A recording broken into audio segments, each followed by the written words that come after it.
ఈరోజే చివరి మాఘ మంగళవారం. ఇలాంటి రోజు మళ్ళీ రాదు. మరి ఎంతో విశేషమైన ఈ చివరి మాఘ మంగళవారం రోజు మాఘపురాణంలోని ఈ కథను వింటే చాలు జన్మల పాపాలు తొలగిపోతాయి, కోటి జన్మల మహాపుణ్యం మీకు కలుగుతుంది. మరి ఆ కథ ఏంటో ఇప్పుడు ఈ వీడియోలో తెలుసుకుందాం. పార్వతీదేవికి పరమేశ్వరుడు మాఘస్నాన మహత్యం గురించి ఇంకొక కథను ఇలా చెప్పాడు. గౌరీదేవి ఇష్టం ఉండి చేసినా, యథాలాభంగా ఇష్టం లేకుండా చేసినా మాఘమాస స్నానం మంచి ఫలితాన్ని ఇస్తుంది. కాబట్టి మాఘమాస స్నానం వ్రతం మానకుండా అందరూ చేయవలసిందే. చాలా కాలానికి పూర్వం దక్షిణ దేశంలో వసంతపురం అనే నగరం ఉండేది. ఆ నగరంలో సువర్ణ శ్రేష్ఠి అనే కోమటి ఒకడు ఉండేవాడు. అతను పరమలోభి, పెళ్లికి బిచ్చం పెట్టేవాడు కాదు. ఎంగిలి చేతితో కాకిని కూడా కొట్టేవాడు కాదు. తండ్రి తాతలు సంపాదించిన ఆస్తిపాస్తులు చాలానే ఉన్నా ఇంకా సంపాదించాలని తాపత్రయపడేవాడు.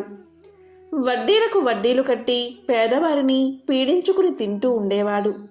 తాకట్టు వస్తువులు ఎన్నిటినో పోగు చేసి ఇల్లు నిండబెట్టేవాడు. పొలాల మీద తనఖా అప్పులిచ్చి వాటిని వసూలు చేసుకునేందుకు న్యాయస్థానాల మెట్లు ఎక్కేవాడు. చెట్ల కాయలు, పళ్ళు, కూరగాయలు ఒకటేమిటి అమ్మడానికి వీలైన వస్తువులంటిని అమ్మి సొమ్ము చేసుకునేవాడు. సంతానం లేకపోయినా భూములు, తోటలు, దొడ్లు ఎన్నో అక్రమంగా సంపాదించి వాటిని చూసుకుని మురిసిపోయేవాడు. ఒకనాడు ఆ కోమటి ఏదో పని మీద గ్రామాంతరం వెళ్లే పని వచ్చి వెళ్ళాడు. రాత్రికి ఇంటికి చేరలేకపోయాడు.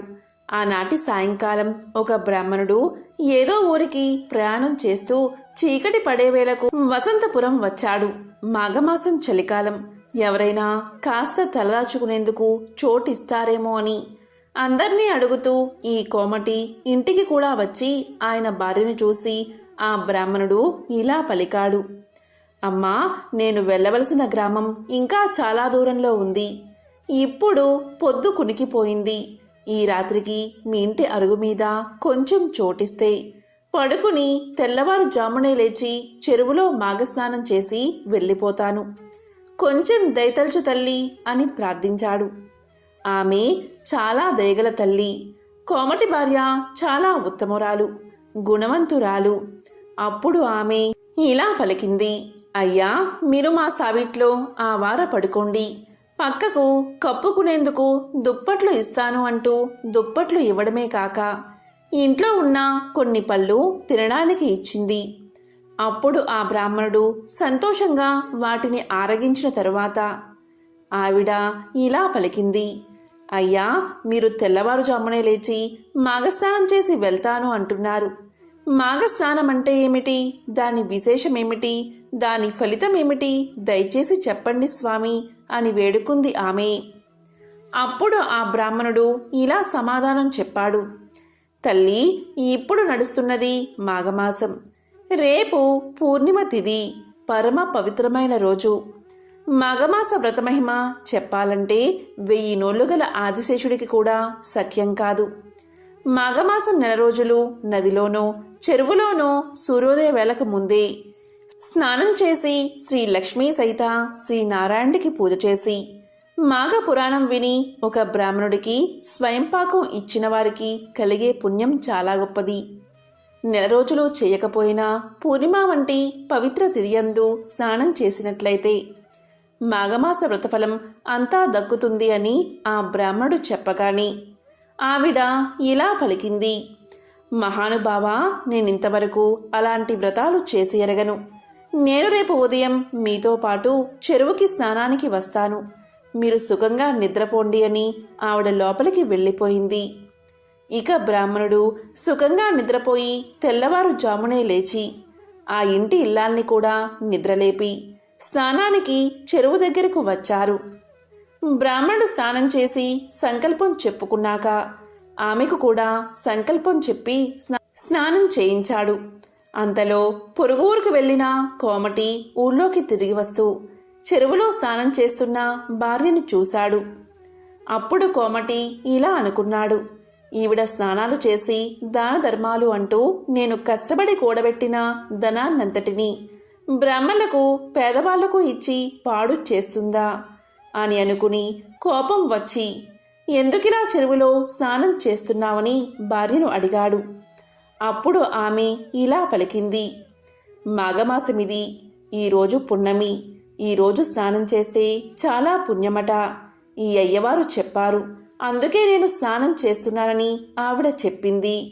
దాంతో కోమటి నాకు చెప్పకుండా ఇలాంటివన్నీ చేస్తావా అంటూ స్నానం చేస్తున్న భార్యను కొట్టడానికి చెరువులోకి దిగి కాలుజారి పడి ఆ చెరువు నీటిలో మునిగిపోయాడు. బ్రాహ్మణుడు కోమటిని లేవదీసి అతని భార్యకు అప్పగించి తన దారిన తాను వెళ్ళిపోయాడు. కోమటి కాలుజారి పడినా నిండా మునిగాడు కనుక అతనికి కూడా మాఘస్నాన ఫలం దక్కింది. ఈ విధంగా కొంతకాలం గడిచింది. కోమటి దంపతులు చాలా ముసలివాళ్ళు అయిపోయారు. రోగం కూడా వచ్చి ఇద్దరూ ఒకేసారి చనిపోయారు. అప్పుడు కోమటిని తీసుకుపోవడానికి యమభటులు వచ్చి పాసాలతో లాగుతున్నారు. కోమటి భార్యను తీసుకుపోవడానికి దేవదూతలు విమానంలో వచ్చారు. అప్పుడు ఆమె యమభటులతో ఇలా పలికింది, ఓ యమకింకరులారా, ఈ అన్యాయమేమిటి? భార్యాభర్తలం ఇద్దరం సమానమే కదా. నన్ను విష్ణులోకానికి తీసుకుపోవడం ఏమిటి? ఆయన్ని నరకానికి అంటే యమలోకానికి తీసుకుపోవడం ఏమిటి అని ప్రశ్నించింది. అందుకు యమభటులు ఇలా చెప్పారు, అమ్మా, నీవు ఒక మాఘ పూర్ణిమ నాడు చెరువులో మాఘస్నానం చేసినందువల్ల నీకు మహాపుణ్యం కలిగింది. అందుకు నీకు విష్ణులోకానికి చేరే అదృష్టం పట్టింది. నీ భర్త ఎప్పుడూ కూడా ఇలాంటి స్నానాలు కానీ వ్రతాలు కానీ చేసి ఎరగడు. అలాగే ఎప్పుడూ కూడా ఒక్కసారైనా పూజ కూడా చేయలేదు.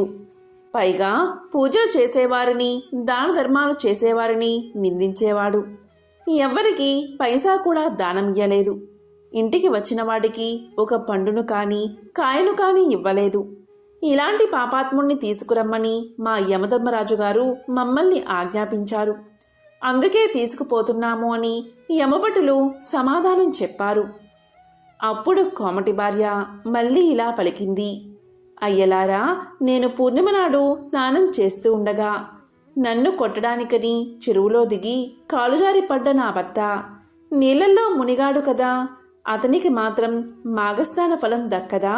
యమధర్మరాజు ఈ విషయం ఆలోచించలేదా అని అడిగింది. అప్పుడు యమభటులు ధర్మ సందేహంలో పడ్డారు.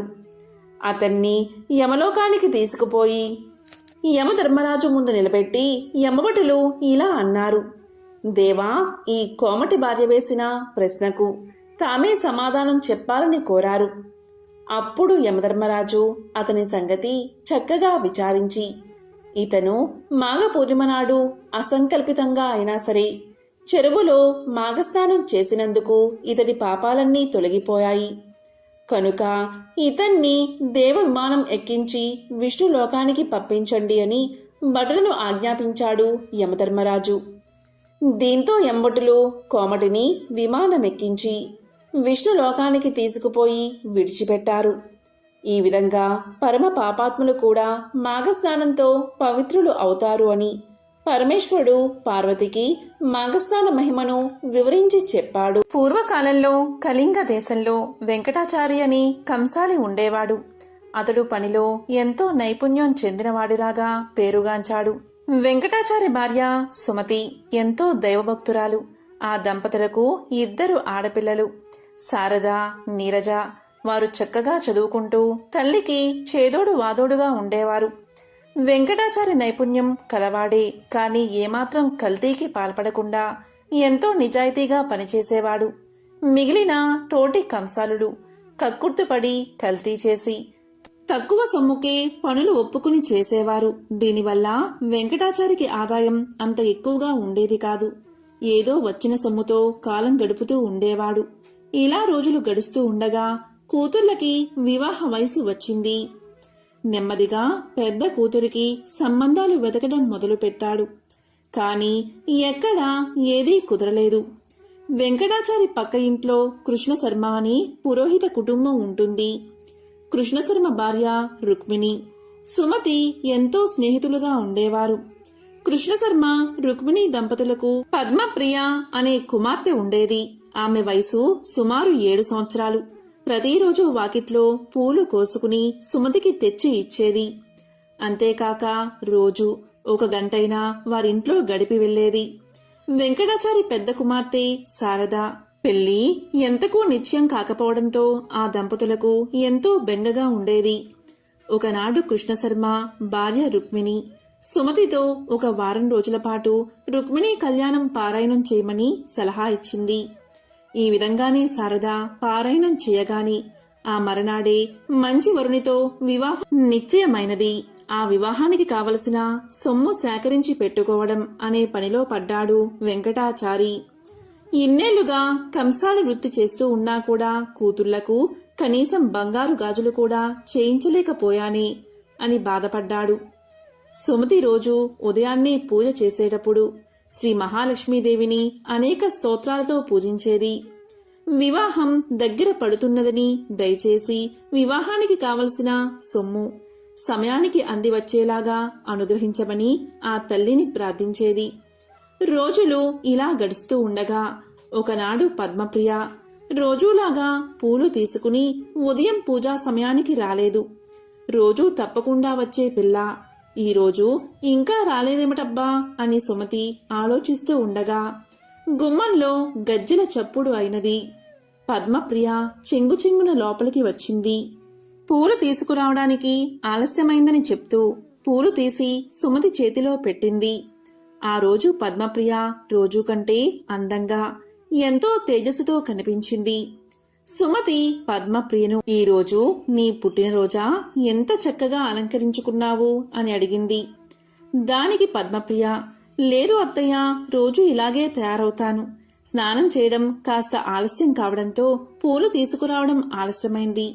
అది సరే కాని ఈ జత బంగారు గాజులు అమ్మ నీకు చూపించమని చెప్పింది.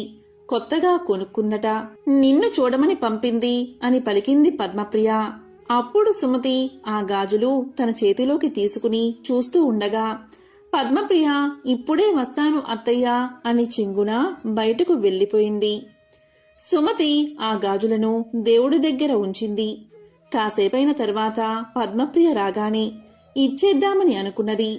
వంటింట్లోకి నైవేద్యం తీసుకురావడానికి వెళ్లి పాయసం పూర్తి కాగానే తీసుకువచ్చి పూజా గదిలో కూర్చుంది సుమతి. ఎదురుగా చూస్తే 2 జతల బంగారు గాజులు కనబడ్డాయి. ఇదేమిటి, ఇదెక్కడ్నుంచి వచ్చింది? తాను ఇక్కడ పెట్టింది 1 జతే కదా? లేదా నేను పరధ్యానంలో ఉండి గమనించలేదా? పద్మప్రియ నా చేతికి 2 జతలు ఇచ్చిందా అని తలుస్తూ పూజ పూర్తి చేసి దేవుడికి నైవేద్యం పెట్టింది సుమతి. ఆ 2 జత గాజులను తీసుకుని రుక్మిణికి ఇవ్వాలని వారి ఇంటికి వెళ్ళింది.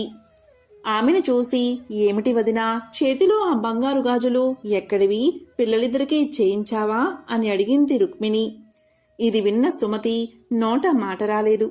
అదేమిటి వదినా, ఇందాక పద్మప్రియ వచ్చి ఇచ్చింది కదా, నీవు కొనుక్కున్నావని నాకు చూపించమని చెప్పింది అని సుమతి పలకగా అప్పుడు రుక్మిణి అదేమిటి వదినా, పద్మప్రియ మీ ఇంటికి రావడమేమిటి? నిన్నట్నుంచి పిల్లకు ఒక్కటే జ్వరం, మంచం దిగనేలేదు, ఎక్కడికి వెళ్ళలేదు. అస్సలు ఆమె మీ ఇంటికి రానప్పుడు ఈ గాజులు ఎలా తెస్తుంది? అయినా నేను ఈ మధ్య అస్సలు గాజులు కొనుక్కోనేలేదు అని పలికింది రుక్మిణి. ఇది విన్న సుమతికి ఎంతో ఆశ్చర్యం కలిగింది. మరి ఇందాక వచ్చిందెవరు, ఆ గాజులు ఇచ్చింది ఎవరు అని ఆలోచిస్తూ ఉండగా ఆ వచ్చింది సాక్షాత్తు శ్రీ మహాలక్ష్మీదేవే అని తోచింది. ఈ విషయంతో వారిద్దరూ ఎంతో ఆశ్చర్యపోయారు. అలాగే ఎంతో ఆనందపడ్డారు. జరిగిన విషయమంతా వారి భర్తలకు చెప్పారు. ఇక వెంకటాచారి దంపతుల సంతోషానికి అవధుల్లేవు. వచ్చింది సాక్షాత్తు శ్రీ మహాలక్ష్మీదేవి అని గుర్తించారు. తమను అనుగ్రహించిన ఆ జగన్మాతను ఎన్నో విధాలా స్తుతించారు. తమ కుమార్తెలకు సాక్షాత్తు ఆ శ్రీ మహాలక్ష్మీదేవే బంగారు గాజులు అనుగ్రహించిందని ఎంతో ఆనందపడ్డారు. ఇద్దరూ పూజా గదిలో నుంచుని ఆ జగన్మాతను స్మరిస్తూ ఇలా అన్నారు: జగజ్జనని అమ్మా లక్ష్మీదేవి, దారిద్ర్య దుఃఖాన్ని పాప అంధకారాలను తొలగించే మూర్తివి. బాధలన్నిటినీ నశింపచేసే కరుణా కటాక్షాలు గల తల్లివి. నీ కడగంటి చూపులతో నీ కరుణామృతాన్ని మాపై కురిపించు తల్లి. నీవు సర్వమంగళ ప్రదాయనివి. సకల చరాచర జగత్తుయందు నీవే వ్యాపించి ఉన్నావు. నీవే మాకు ఇలవేల్పు. నీకివే మా ప్రణామాలు. నిన్ను నమ్మిన వారికి సర్వశుభాలు అనుగ్రహించే లోక పావనివి. నీకివే మా నమస్కారాలు అని పరిపరి విధాలా ప్రార్థించారు. లక్ష్మీదేవి తమకు సహాయం చేసినందుకు ఎంతగానో సంతోషించారు. అంబరీషోపాఖ్యానం. పూర్వం అంబరీషుడు అనే రాజు ఉండేవాడు. అతడు పరమ భాగవోత్తముడు, ద్వాదశి వ్రతప్రియుడు. అంబరీషుడు ప్రతి ద్వాదశి రోజు తప్పకుండా వ్రతాన్ని చేస్తూ ఉండేవాడు. ఒక ద్వాదశి నాడు ద్వాదశి గడియలు స్వల్పంగా ఉన్నాయి. అందువల్ల ఆ రోజు పెందలకడినే వ్రతాన్ని ముగించి బ్రాహ్మణ సమారాధన చెయ్యదలిచి సిద్ధంగా ఉన్నాడు. అదే సమయానికి అక్కడకు కోప స్వభావుడైన దూర్వాసుడు వచ్చాడు. అంబరీషుడు ఆ మున్ని గౌరవించి ద్వాదశి గడియల్లో పారాయణ చెయ్యాలి కాబట్టి త్వరగా స్నానానికి వెళ్లి రమ్మని కోరాడు. దూర్వాసుడు అందుకు అంగీకరించి సమీపంలో ఉన్న నదికి స్నానానికై వెళ్లాడు. అంబరీషుడు ఎంతసేపు వేచి ఉన్నా దూర్వాసుడు రాలేదు.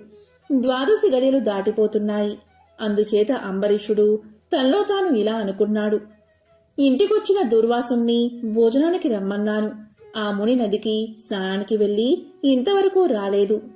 బ్రాహ్మణులకు ఆతిథ్యమిస్తానని మాట ఇచ్చి భోజనం పెట్టకపోవడం మహాపాపం. అది గృహస్థులకు ధర్మం కాదు. ఆయన వచ్చే వరకు ఆగితే ద్వాదశి గడిలు దాటిపోతాయి. వ్రతభంగం అవుతుంది. ఈ ముని మహాకోపస్వభావం కలవాడు. ఆయన రాకుండా నేను భోంచేస్తే నన్ను శపిస్తాడు. నాకేమీ తోచడం లేదు.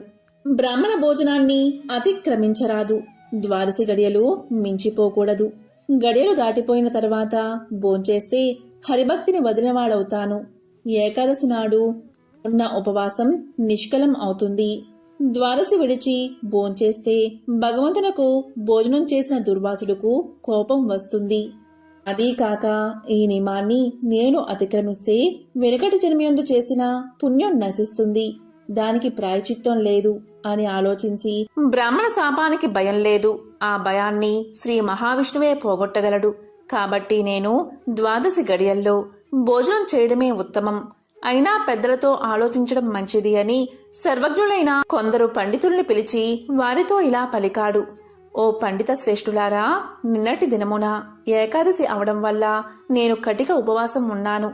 ఈరోజు స్వల్పంగా మాత్రమే ద్వాదశి గడియలు ఉన్నాయి.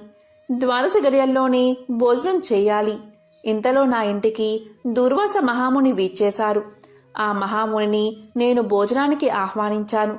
అందుకు ఆయన అంగీకరించి నదికి స్నానార్థమై వెళ్లి ఇంతవరకు రాలేదు.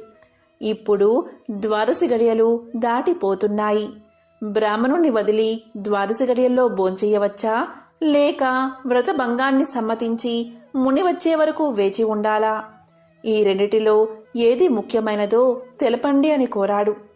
అంతటా ఆ ధర్మజ్ఞులైన పండితులు ధర్మశాస్త్రాలు పరిశోధించి విమర్శ ప్రతివిమర్శలు చేసుకుని దీర్ఘంగా ఆలోచించి ఇలా పలికారు. మహారాజా, సమస్త ప్రాణికోటిలా గర్భకుహ్రమందు జఠరాగ్ని రూపమున రహస్యంగా ఉన్న అగ్నిదేవుడు ఆకలిని పుట్టించి ప్రాణుడు భుజించిన చతుర్విధ అన్నమును పచనం గావించి దేహేంద్రియాదులకు శక్తిని ఇస్తున్నాడు. ప్రాణవాయువు సహాయంతో జఠరాగ్ని ప్రజ్వరిల్లుతుంది. అది చెలరేగిన క్షుద్బాధ దప్పిక కలుగుతుంది. ఆ తపము చల్లార్చాలి అంటే అన్నము నీరు పుచ్చుకుని శాంతపరచాలి.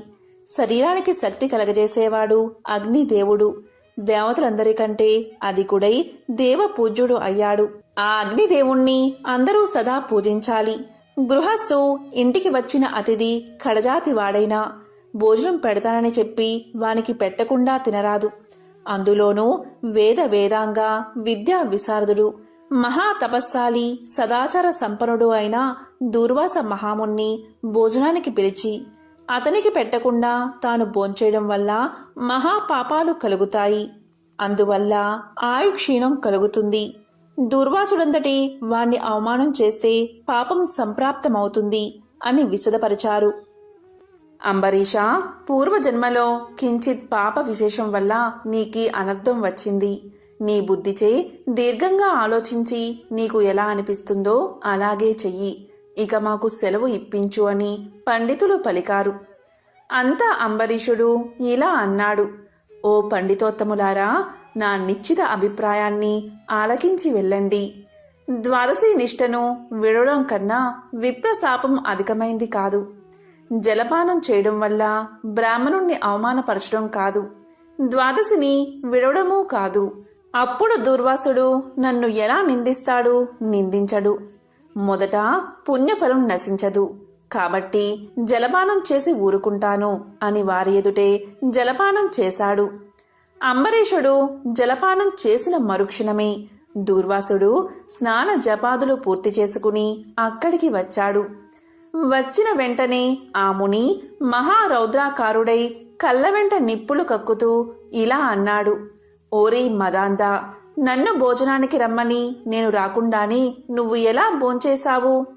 ఎంత దుర్మార్గము, ఎంత నిర్లక్ష్యము, ఎంతటి ధర్మ పరిత్యాగివి!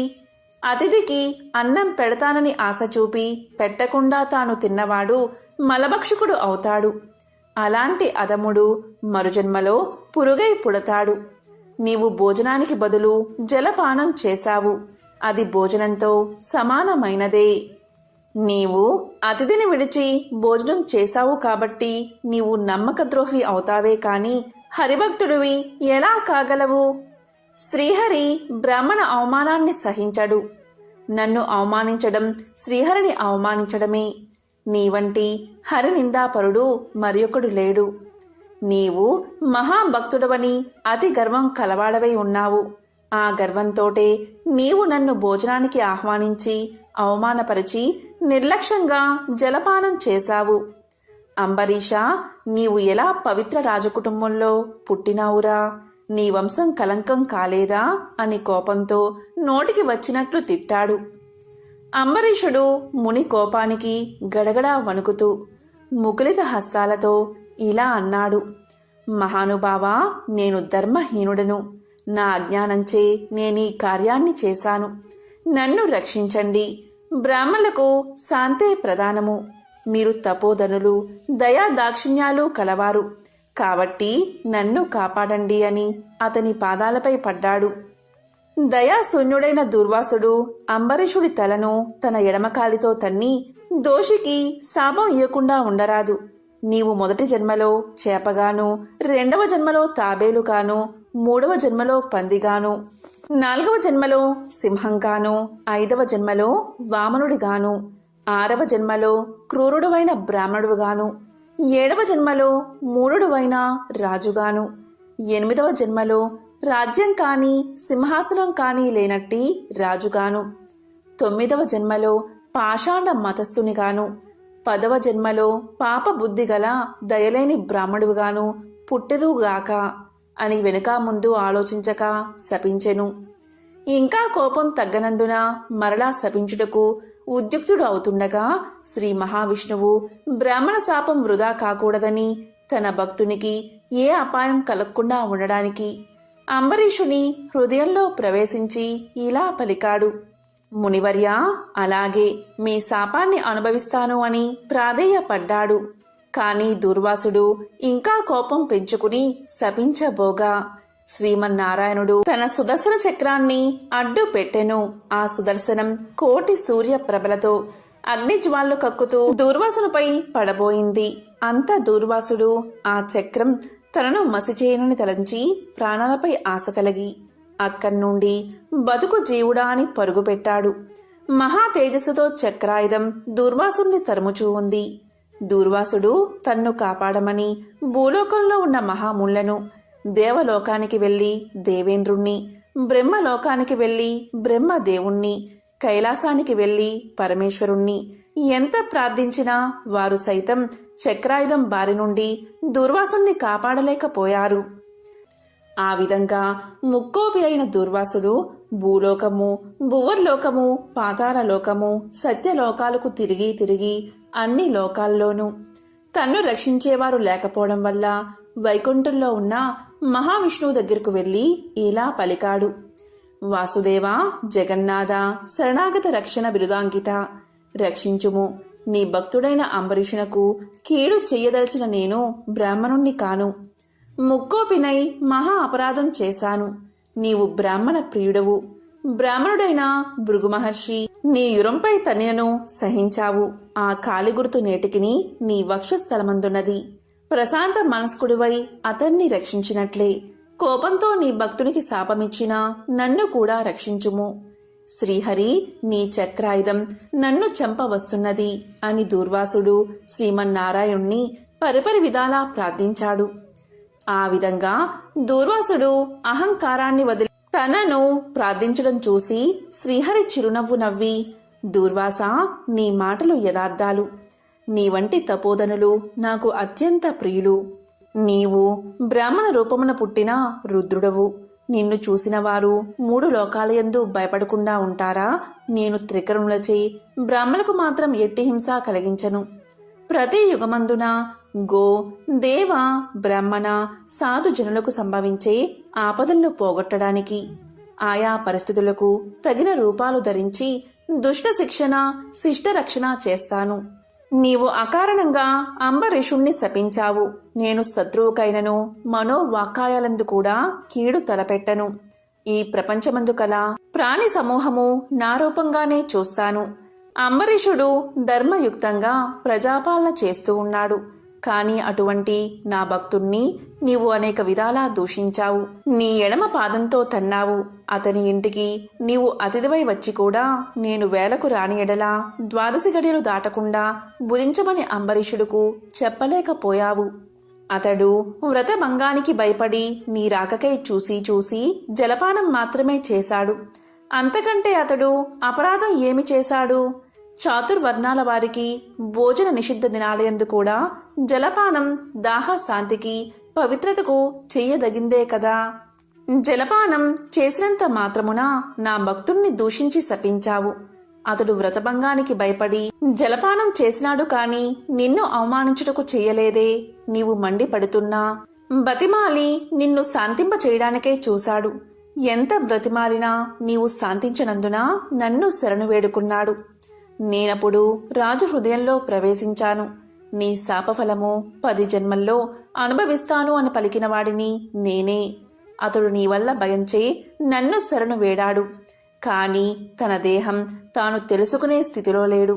నీ శాపాన్ని అతడు వినలేదు. అంబరీషుడు నా భక్త కోటిలో శ్రేష్ఠుడు, నిరపరాధి, దయాశాలి, ధర్మ తత్పరుడు. అటువంటి వాడిని అకారణంగా దూషించావు. అతన్ని నిష్కారణంగా శపించావు. విచారించకు. ఆ శాపాన్ని లోకోపకారానికై నేనే అనుభవిస్తాను. అది ఎలా అంటే, నీ శాపంలోనిది మొదటిది మత్స్య జన్మ. నేనీ కల్పమున మనువును రక్షించే నిమిత్తం సోమకుడు అనే రాక్షసుణ్ణి చంపే నిమిత్తం మత్స్య రూపం ఎత్తుతాను. మరికొంతకాలానికి దేవదానవులు క్షీరసాగరాన్ని మదించుటకు మందర పర్వతాన్ని కవ్వంగా చేస్తారు. ఆ పర్వతం నీటిలో మునగకుండా కూర్మ రూపమున నా వీపున మోస్తాను. వరహ జన్మ ఎత్తి హిరణ్యాక్షుణ్ణి వధిస్తాను. నరసింహ జన్మ ఎత్తి హిరణ్యకశిపుణ్ణి చంపి ప్రహ్లాదుణ్ణి రక్షిస్తాను. బలిచే స్వర్గం నుండి పారద్రోలబడిన ఇంద్రుడకు తిరిగి స్వర్గాన్ని అప్పగించడానికి వామన రూపమెత్తి బలిచక్రవర్తిని పాతాళ లోకానికి తొక్కేస్తాను. భూభారాన్ని తగ్గించడానికై క్షత్రియులు చంప బ్రాహ్మణునై జన్మించి భూభారాన్ని తగ్గిస్తాను.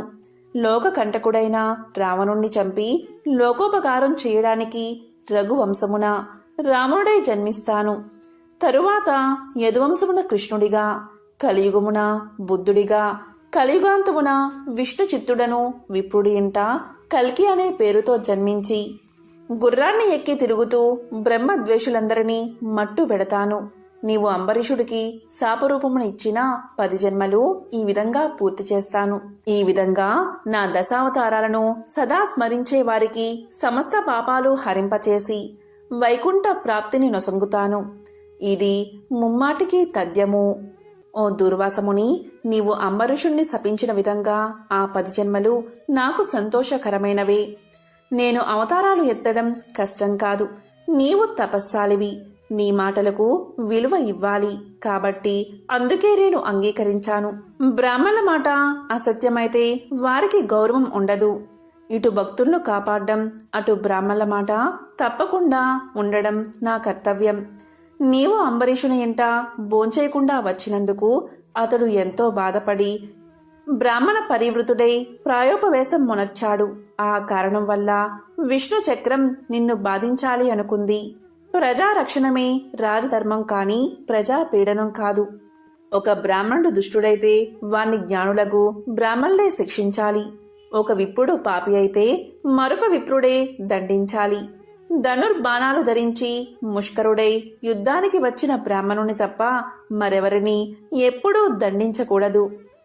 బ్రాహ్మణ యువకుడిని దండించుట కంటే పాతకం లేదు. విప్రుణ్ణి హింసించువాడు, హింసింపచేసేవాడు బ్రాహ్మణ హంతకులని న్యాయశాస్త్రాలు ఘోషిస్తున్నాయి. బ్రాహ్మణుణ్ణి సిగబట్టి లాగినవాడు, కాలితో తన్నినవాడు, విప్ర ద్రవ్యాన్ని హరించేవాడు, బ్రాహ్మణుణ్ణి గ్రామం నుండి తరిమినవాడు, విప్ర పరిత్యాగం చేసినవాడు బ్రహ్మహంతకులే అవుతారు. కాబట్టి ఓ దుర్వాస మహర్షి, అంబరీషుడు నీ గురించి తపస్సాలియు విప్రోత్తమును అయిన దుర్వాసుడు నా మూలాన ప్రాణ సంకటం పొందుతున్నాడు. అయ్యో, నేను బ్రాహ్మణ హంతకుడిని అయ్యానే అని పరితాపం పొందుతున్నాడు. కాబట్టి నీవు వేగమే అంబరీషుని దగ్గరకు వెళ్ళు. అందువల్ల మీ ఇద్దరికీ శాంతి కలుగుతుంది అని విష్ణువు దూర్వాసుడికి నచ్చచెప్పి అంబరీషుని వద్దకు పంపాడు.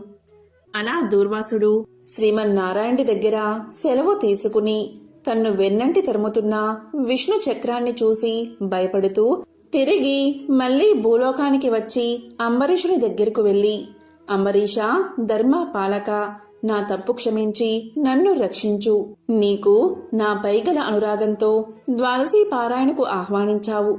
కాని నిన్ను కష్టాల పాలు చేసి వ్రతభంగం చేయించి నీ పుణ్యఫలాన్ని నాశనం చెయ్యాలి అనుకున్నాను. కాని నా దుర్బుద్ధి నన్నే వెంటాడి నా ప్రాణాలు తీయడానికి సిద్ధమైనది. నేను విష్ణువు దగ్గరకు వెళ్లి ఆ విష్ణు చక్రం వల్ల ఆపద నుండి రక్షించమని ప్రార్థించాను. ఆ పురాణ పురుషుడు నాకు జ్ఞానోపదేశం చేసి నీ వద్దకు వెళ్ళమని చెప్పాడు. కాబట్టి నీవే నాకు శరణ్యము. నేను ఎంతటి తపస్సాలినైనను, ఎంత నిష్ఠ గలవాడైనను నీ నిష్కలంక భక్తి ముందు ఏవీ పనిచెయ్యలేదు. నన్నీ విపత్తు నుండి కాపాడు అని అనేక విధాలా ప్రార్థించగా అంబరీషుడు శ్రీమన్నారాయణుణ్ణి ధ్యానించి, ఓ సుదర్శన చక్రమా, నీకివే నా మనఃపూర్వక వందనాలు. ఈ దూర్వాస మహాముని తెలిసో తెలియకో తొందరపాటుగా ఈ కష్టాలు కొని తెచ్చుకున్నాడు. అయినా ఇతడు బ్రాహ్మణుడు కాబట్టి ఇతన్ని చంపకూడదు. ఒకవేళ నీ కర్తవ్యాన్ని నిర్వహించాలి అనుకుంటున్నావేమో, ముందు నన్ను చంపి తర్వాత దుర్వాసుని చంపు. నీవు శ్రీమన్నారాయణుడి ఆయుధానివి. నేను ఆ శ్రీమన్నారాయణుడి భక్తుడను. నాకు ఆ శ్రీమన్నారాయణుడే ఇలవేల్పు, దైవము. నీవు శ్రీహరి చేతిలో నుండి అనేక యుద్ధాలలో అనేక మంది లోకకంటుకులను చంపితివి కాని శరణు కోరిన వారిని ఇంతవరకు చంపలేదు. అందువల్లే ఈ దుర్వాసుడు ముల్లోకాలు తిరిగినా ఇతన్ని వెంటాడుతూనే ఉన్నావు కాని చంపడం లేదు. దేవా, సురాసురాది భూతకోటి అన్నియు ఒక్కటిగా ఏకమైనను నిన్నేమీ చెయ్యజాలవు. నీ శక్తికి ఏ విధమైన అడ్డూ లేదు. ఈ విషయం లోకమంతటికీ తెలుసును. అయినా మునిపుంగవునికి ఏ అపాయమూ కలగకుండా రక్షించమని ప్రార్థిస్తున్నాను. నీ యందు ఆ శ్రీమన్నారాయణుడి శక్తి ఈమిడి ఉన్నది. నిన్ను వేడుకుంటున్న నన్ను శరణు వేడిన ఈ దూర్వాసుని రక్షించుము అని అనేక విధాలా స్తుతించడం వల్ల అతి రౌద్రాకారంతో నిప్పులు గక్కుతున్న విష్ణు చక్రాయుధం అంబరీషుడి ప్రార్థనలకు శాంతించి, ఓ భక్తాగ్రేశ్వర అంబరీష, నీ భక్తిని పరీక్షించడానికే ఈ విధంగా చేశాను కాని వేరేలా కాదు. అత్యంత దుర్మార్గులు, మహాపరాక్రమవంతులైన మధు కైటబులను దేవతలందరూ ఏకమై కూడా చంపజాలని మూర్ఖులను నేను దునుమాడ్డం నీకు తెలుసు కదా.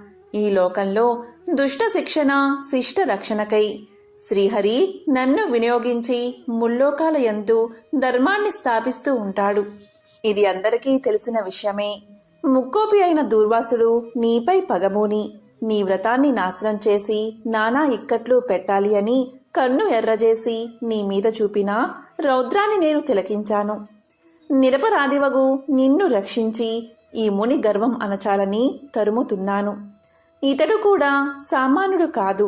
ఇతను రుద్రాంశ సంభూతుడు, బ్రహ్మ తేజస్సు కలవాడు, మహా తపస్సాలి. రుద్రతేజము భూలోక వాసులందరినీ చంపగలదు కాని శక్తిలో నాకంటే ఎక్కువేమీ కాదు.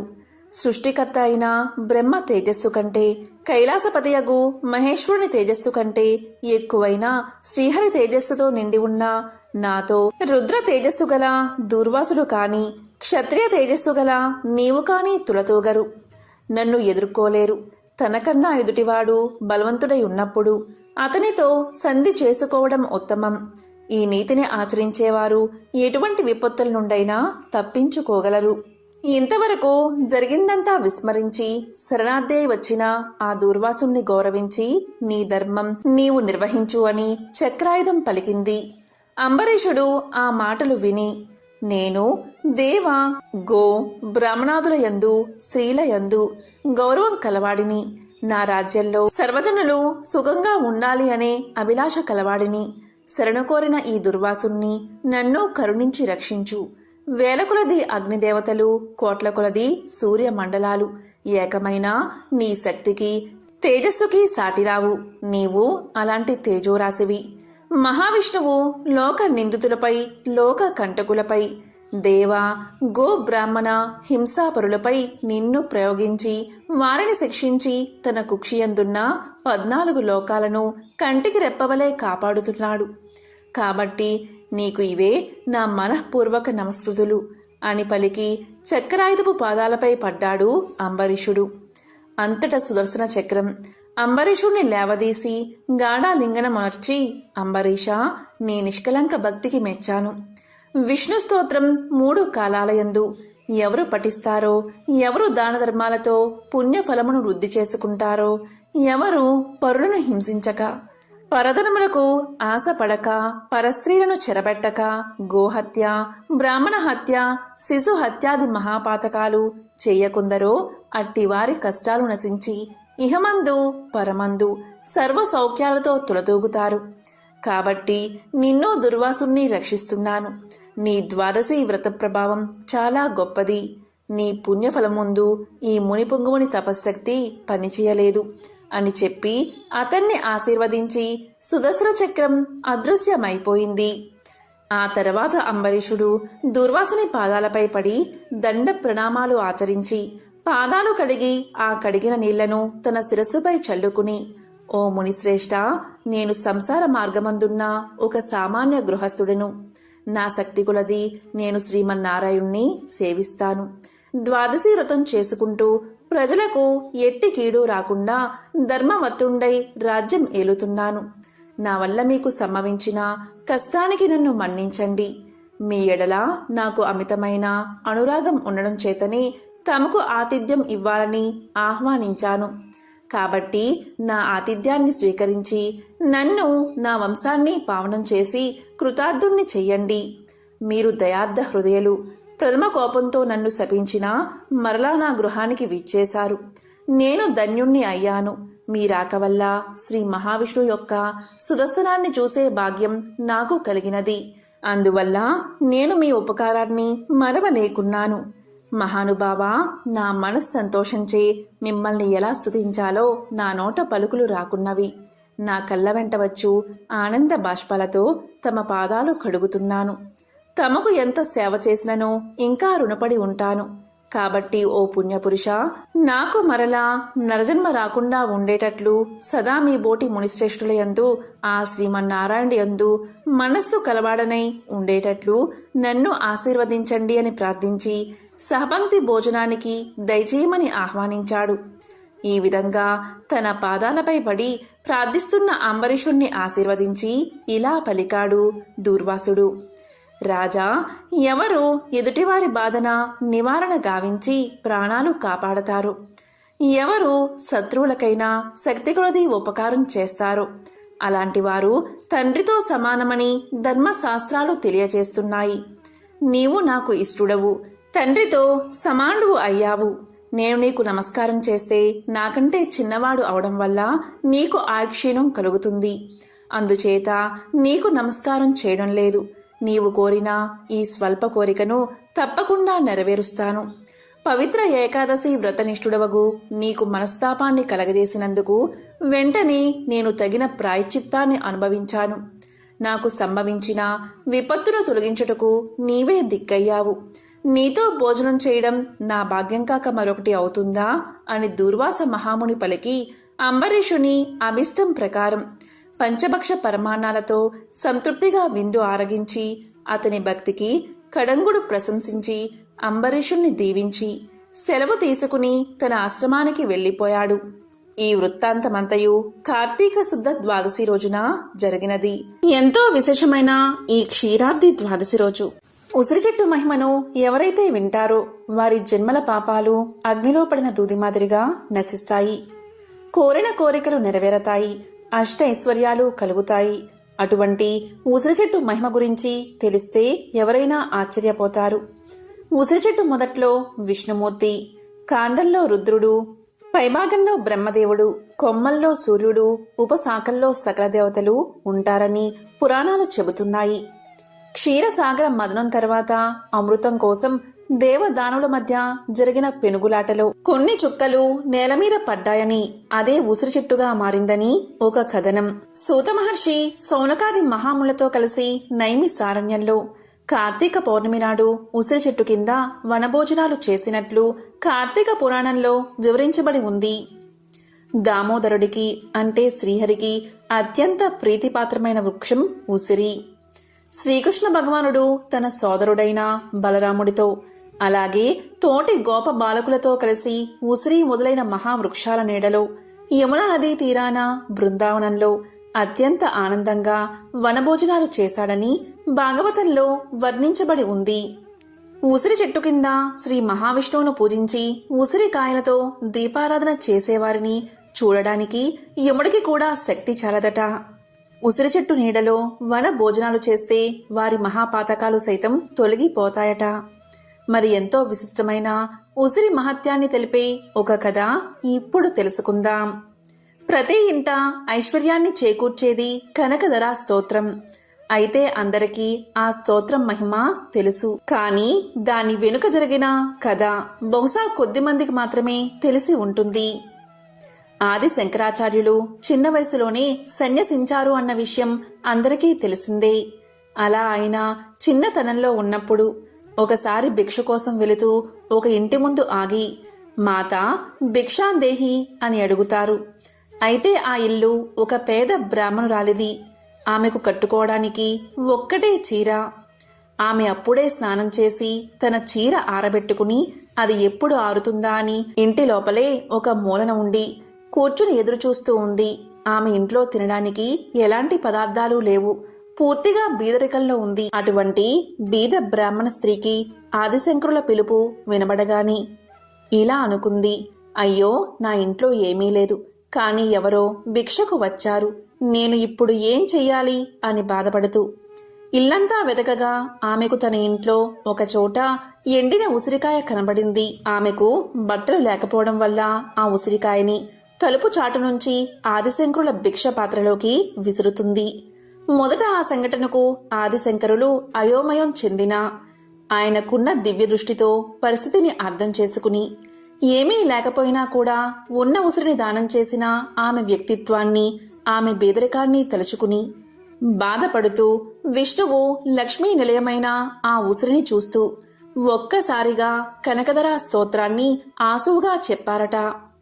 అప్పుడు ఆ ఇంట్లో లక్ష్మీదేవి ధనవర్షం కురిపించిందని పురాణ కథ. అందుకే ఉసిరికాయ దానం ఎంతో గొప్పదని చెబుతారు. ఉసిరి చెట్టు ఇంట్లో ఉంటే వాస్తు దోషాలు తొలగిపోవడంతో పాటు దుష్టశక్తులు కూడా ఆ ఇంట్లోకి ప్రవేశించవు. నరదృష్టి, నరపీడ ఆ ఇంటి నలుమూలలో కూడా ప్రవేశించదు. ఉసిరి చెట్టులో శ్రీ మహావిష్ణువు, లక్ష్మీదేవి కొలువై ఉంటారు. ఉసిరి చెట్టుకు వృద్ధాప్యం లేదు. అందుకే ప్రతి మనిషి 5 ఉసిరి చెట్లు నాటాలని చరక మహర్షి తెలియచేశారు. ఉసిరి చెట్టుకు 8 వైపులా 8 దీపాలు పెట్టి 8 ప్రదక్షిణలు చేస్తే సకల బాధలు తొలగి మంచి జరుగుతుందని పురాణాలు చెబుతున్నాయి. కార్తీక మాసంలో శివాలయంలో ఉసిరి చెట్టు కింద ప్రతి సోమవారం ఉదయం సాయంత్రం ఎవరైతే దీపాన్ని వెలిగిస్తారో అలాంటి వారి పాపాలన్నీ తొలగిపోతాయి. ఇప్పటివరకు చేసిన పాపాలు అగ్నిహోత్రంలోని దూది వలె నశిస్తాయి. వారు ఇప్పటివరకు చేసుకున్న పుణ్యం 10 రెట్లు అవుతుంది. కార్తీక మాసంలో ఉసిరికాయ మీద ఒత్తులు పెట్టి దీపాన్ని వెలిగిస్తారు. ఈ దీపం కార్తీక దామోదరుడికి అత్యంత ప్రీతిపాత్రమైనది. ఉసిరికాయ మీద ఒత్తిని వెలిగించడం, క్షీరాబ్ది ద్వాదశి రోజు తులసితో పాటు ఉసిరిని పూజించడం, ఉసిరి చెట్టు నీడన వనభోజనాలు చేయడం, వీలైతే ఉసిరి నీడ పడుతున్న నీటితో స్నానాన్ని ఆచరించడం, ఇటువంటి ఆచరణలు ఎన్నో పుణ్యఫలాన్ని ఇస్తాయి. ఉసిరి చెట్టు మీద ఈ కార్తీక మాసంలో నారాయణుడు ఉంటాడని, అందుకనే ఆ చెట్టుని దాత్రి నారాయణుడిగా భావించి పూజ చెయ్యాలని పురాణాలు చెబుతున్నాయి. ఈ కార్తీక మాసంలో ఉసిరి దీపం పెట్టడం వల్ల నవగ్రహ దోషాలు తొలగిపోతాయట.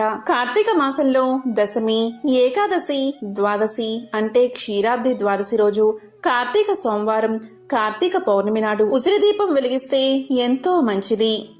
దీనికి సంబంధించిన ఒక పురాణ కథ కూడా ఉందని వశిష్ఠ మహాముని శౌనకాది మునులకు వివరించాడు.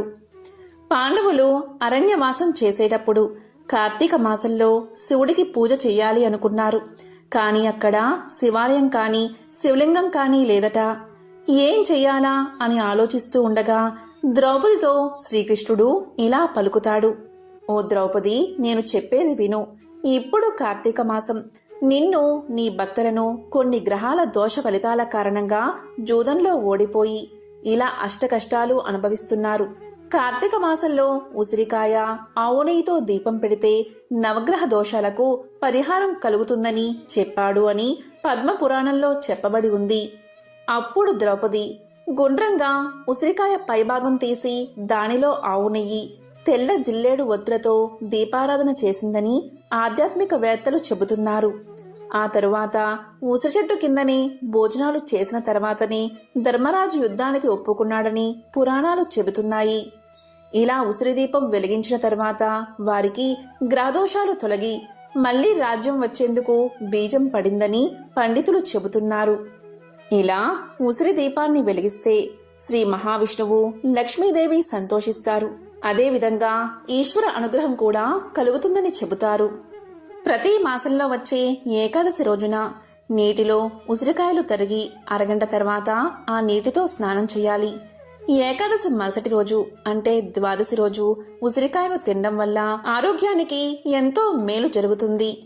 ఆధ్యాత్మిక పరంగా ఉసిరికాయలను నానబెట్టిన నీటిలో స్నానాన్ని ఆచరించడం వల్ల గంగానదిలో మునిగిన పుణ్య ఫలితాన్ని ఇస్తుందట. ఉసిరి ఆయుర్దాయాన్ని పెంచుతుంది. అయితే ఆదివారం, శుక్రవారం, అమావాస్య, సప్తమి, షష్ఠి ఈ రోజుల్లో ఉసిరికాయను ఉపయోగించకూడదు. ఉసిరికాయ చెట్టు ఇంట్లో ఉండడం వల్ల మన చుట్టూ సానుకూల ప్రభావాన్ని ఏర్పాటు అయ్యేలా చేస్తుంది. అంతేకాదు ఉసిరి చెట్టు మహావిష్ణువు యొక్క అరచేతిలో నివసిస్తుంది. అలాంటి పుణ్యప్రదమైన ఉసిరి చెట్టును ఇంట్లో పెంచడం, దాన్ని పూజించడం వల్ల అష్టైశ్వర్యాలు కలుగుతాయి.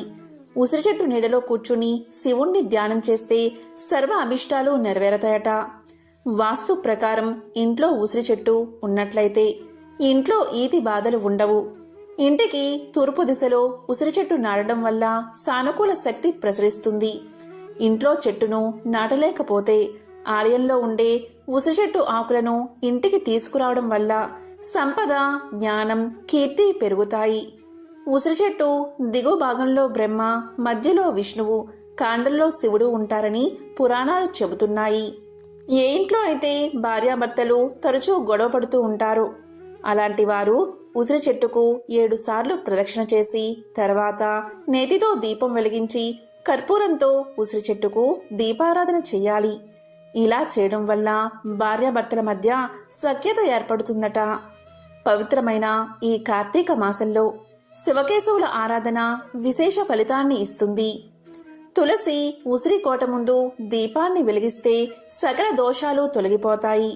ఈ మాసంలో ఉసిరి చెట్టును పూజించడం వల్ల అనారోగ్య సమస్యలు దరిచేరవు. ముఖ్యంగా కార్తీక మాసంలో క్షీరాబ్ది ద్వాదశి రోజు ఉసిరికాయ దీపాన్ని వెలిగించేటప్పుడు ఈ శ్లోకాన్ని తప్పనిసరిగా పఠించాలి.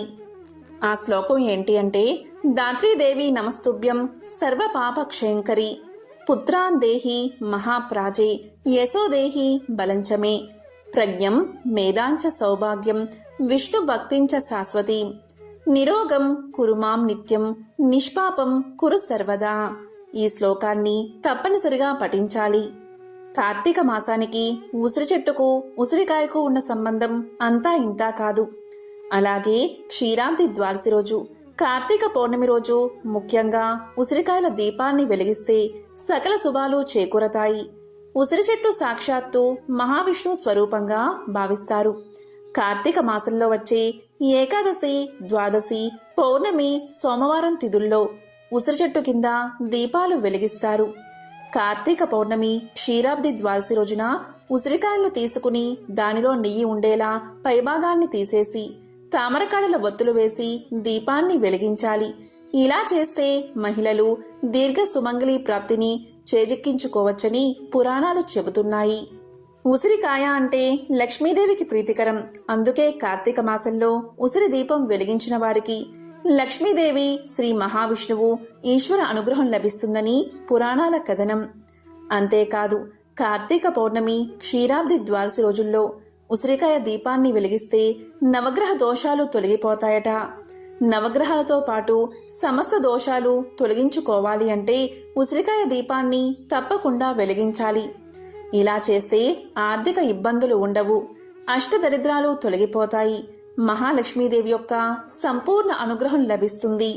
అంతేకాదు, ఉసిరిని దానం చేస్తే దారిద్ర్యం తొలగిపోతుందని, భూమండలానికి ప్రభు అవుతారని ప్రగాఢ విశ్వాసం. అలాగే ఇంటి ముందు తులసి కోట వద్ద ఉసిరికాయలతో దీపాన్ని వెలిగిస్తే కోరిన కోరికలు నెరవేరతాయని ప్రగాఢ నమ్మకం. ఉసిరికాయలను దానం చేయడం వల్ల వెలకట్టలేని ధనాన్ని దానం చేసిన పుణ్యం కలుగుతుంది. దీనివల్ల లక్ష్మీ కటాక్షం ఎల్లప్పుడూ ఉంటుంది. కార్తీక మాసంలో ఏం దానం చేసినా ఆ పుణ్యం ఎప్పటికీ వెంటే ఉంటుంది. కాబట్టి ఈ మాసంలో ఉసిరికాయ దానం ఎంతో గొప్పది. ఇక ఉసిరి దీపం గురించి చెబితే, లక్ష్మీదేవి ప్రతిరూపమైన ఉసిరిలో దీపం పెట్టడం వల్ల ఆ దేవిని చైతన్యవంతం చేసి ఆ పరమేశ్వరుడి నిలయంలో పెట్టినట్లు అవుతుంది. కార్తీక మాసంలో ముక్కోటి దేవతలు శివుడి సమక్షంలో శివాలయంలోనే ఉంటారు. కాబట్టి ఉసిరి దీపాన్ని పెడితే సకల దరిద్రాలు తొలగి సకల శుభాలు కలుగుతాయి. ప్రణవ పంచాక్షరి జపం, ఉసిరి దీపారాధన, ఉసిరి దానం, కార్తీక పురాణ పఠనం ఇవన్నీ కార్తీక మాసంలో చేయడం వల్ల ఎన్నో పాపాలు తొలగి జీవితంలో సమస్యలు తగ్గి జీవితానికి ఒక మంచి మార్గం కనబడుతుంది. ఉసిరికి సంబంధించిన పవిత్రమైన ఈ 21 నామాలు చదివితే చాలు విశేషమైన ఫలితాలు కలుగుతాయి. ఆ నామాలు ఏంటో ఇప్పుడు తెలుసుకుందాం. ఓం దాత్రే నమః, ఓం రమాయై నమః, ఓం శాంత్యై నమః, ఓం లోకమాత్రయై నమః, ఓం కాంత్యై నమః, ఓం ఆబ్ది తనయాయై నమః, ఓం మేధాయై నమః, ఓం గాయత్ర్యై నమః, ఓం కళ్యాణై నమః, ఓం సావిత్ర్యై నమః, ఓం విష్ణుపత్నీ నమః, ఓం విశ్వరూపాయై నమః, ఓం మహాలక్ష్మై నమః, ఓం సురూపాయై నమః, ఓం ప్రకృతై నమః, ఓం కమనీయాయై నమః, ఓం ఇందిరాయై నమః, ఓం అవ్యక్తాయై నమః, ఓం సుద్యత్యై నమః, ఓం కమలాయై నమః, ఓం జగద్దాత్రియై నమః. ఉసిరికాయను ఆంగ్లంలో ద ఇండియన్ గూస్బెర్రీ అని, హిందీలో ఆమ్లా అని, సంస్కృతంలో ఆమలక అని అంటారు. దీనిలో వైటమిన్ సి పుష్కలంగా ఉంటుంది. ఉసిరికాయలను, గింజలను, ఆకులను, పూలను, వేళ్లను, బెరడును ఆయుర్వేద ఔషధాల్లో వాడతారు. ముఖ్యంగా చ్యవనప్రాస్లో మలబద్ధకానికి ఉసిరికాయ దివ్య ఔషధం. షాంపూలో కూడా ఉసిరికాయను వాడతారు. దీని శాస్త్రీయ నామం ఫిలాంతస్ ఎంబ్లికా. ఇది ఫిలాంతిసా కుటుంబానికి చెందినది. మరీ పెద్దగా మరీ చిన్నగా కాకుండా మీడియంగా ఎదిగే చెట్టు. ఈ చెట్టు ఆకులు చిన్నవిగా ఆకుపచ్చ రంగులో ఉండి కొమ్మలు విస్తరించి ఉంటాయి. దీని పువ్వులు పసుపు, ఆకుపచ్చ రంగుల సమ్మేళనంతో కూడి ఉంటాయి. వైద్యపరంగా ఉసిరిక ఎన్నో ఔషధ గుణాలు ఉన్న వృక్షం. ఆయుర్వేదంలోనూ యునానీ ఔషధాల్లో విరివిగా వాడతారు. ఈ చెట్టు కాయలు, పువ్వులు, బెరడు, వేరు అన్నీ సంపూర్ణ ఔషధ గుణాలు కల భాగాలే. వైటమిన్ సి, వైటమిన్ ఇ పుష్కలంగా ఉన్న ఉసిరి జుట్టుకి మంచి ఔషధంగా ఉపయోగపడుతుంది. జుట్టు రాలడం, తెల్లబడడం, చుండ్రు లాంటివి రాకుండా కాపాడుతుంది. ఉసిరికాయల్లో న్యూట్రియంట్స్ పుష్కలంగా ఉంటాయి. ఇది చర్మం నుండి చర్మంలో మృత కణాలను తొలగించి కొత్త కణాలను పెంచుతుంది. చర్మం కాంతివంతం చేయడానికి ఉసిరికాయ చాలా బాగా పనిచేస్తుంది. దీన్ని ఫేస్ ప్యాక్ గా తయారు చేసుకుని వాడుకోవచ్చు. ఇలా చేయడం వల్ల చర్మ ఆరోగ్యం బాగుంటుంది. ఈ ఉసిరికాయలో ఉండే వైటమిన్ సి నిర్జీవంగా ఉన్న చర్మంలో కొన్ని అద్భుతాలను చూపుతుంది. కొలెజాన్ ఉత్పత్తిని పెంచుతుంది. దీనివల్ల ముఖం ముడతలు పడదు. అదేవిధంగా స్కిన్ ఎలాస్టిసిటీని కూడా పెంచుతుంది. డ్రై స్కిన్ ని నివారిస్తుంది. చర్మం అలసిపోవడాన్ని సరిచేస్తుంది. డయాబెటీస్ ఉన్నవారికి, బరువు తగ్గాలని ఆలోచించేవారికి ఇది చాలా బాగా సహాయపడుతుంది. మీరు దీన్ని ముఖం మీద రాస్తే మీ చర్మంలో నల్లదనాన్ని పూర్తిగా తొలగించుకోవచ్చు. లివర్ డిసీజ్తో బాధపడేవారు ఉసిరికాయను పరిమిత పరిమాణంలో తీసుకోవాలి. కాబట్టి ఎంతో విశేషమైన ఈ క్షీరాబ్ది ద్వాదశి పౌర్ణమి తిథుల్లో ఉసిరికాయ దీపాన్ని వెలిగించి అదేవిధంగా ఉసిరికాయను దానం ఇవ్వడం వల్ల ఈ భూమండలాన్ని దానం చేసిన ఫలితాన్ని పొందవచ్చు. ఉసిరికాయలతో ఇటువంటి పరిహారాలు పాటించడం వల్ల, ఉసిరికాయ దీపాన్ని వెలిగించడం వల్ల లక్ష్మీనారాయణల శివానుగ్రహాన్ని పొందవచ్చు. ఓం నమో నారాయణాయ. ఓం శ్రీ మహాలక్ష్మియే నమః. ఓం నమః శివాయ.